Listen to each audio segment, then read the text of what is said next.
He'd sell fish on Fridays and Saturdays. Friday was the big day. And I delivered for him. And I want to tell you this about that. So we're talking 1940s. Yes. That'd be, yeah, because I didn't have no license. That's what I was going to tell you. So if you were 15, that was 1950, so this was late 40s. Yeah, yeah.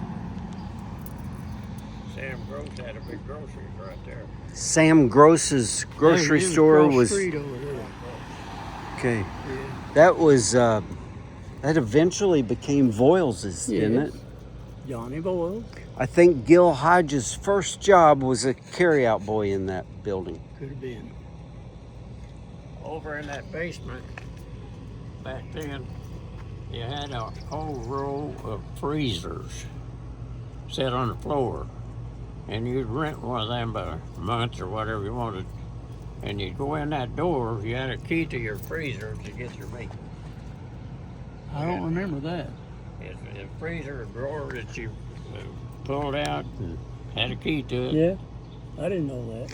And then that Dugan's hatchery was right Yeah, there. I go over here. And I think Dugan Where- lived in that corner house. Dugan Hatchery was right there where that hole is in that area there. Well, it took in that rest of that block, didn't it, Bob?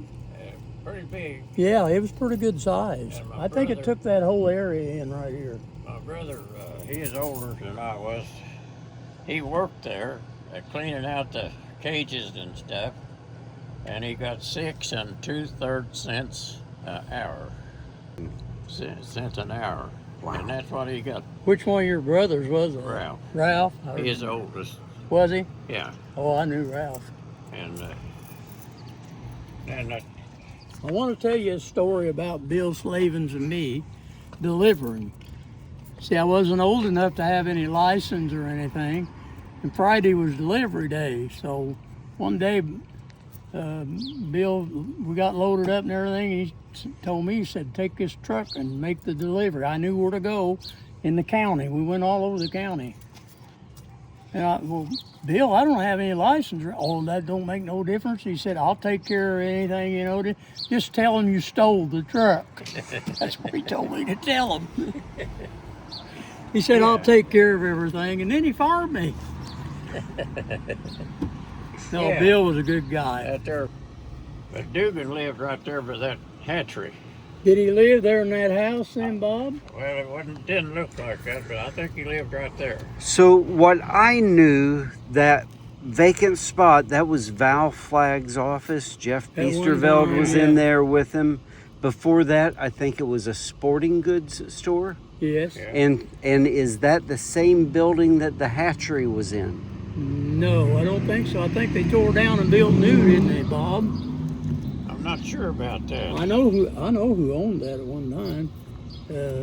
But they sold feed. They sold feed there. And to tell you how things was back then, Man Wyatt down there, where Subway's at, my dad, Delmas White. He's talking about Manuel Wyatt. Manuel Manuel. Wyatt was Delmas's dad. Okay.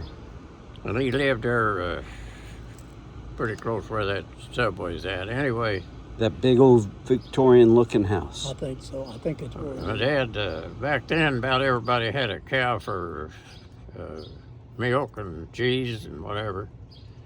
He had a cow, and he went down to Wyatt's to get a sack of cow feed. And that's whenever they sold him across there. And he liked a dime having enough to pay for that sack of cow feed. It wasn't very much, maybe 75 cents or something. Anyway, they unsold that feed bag and weighed out a dime's worth. Wow. That's how tight it was. And whenever Dad come to town about, whenever everything went to pot about 29, he like to never got his electric hooked up on account they said he never could pay for it. And finally, he got electricity down on 5th Street. Yeah, it's tight. Nobody had no money.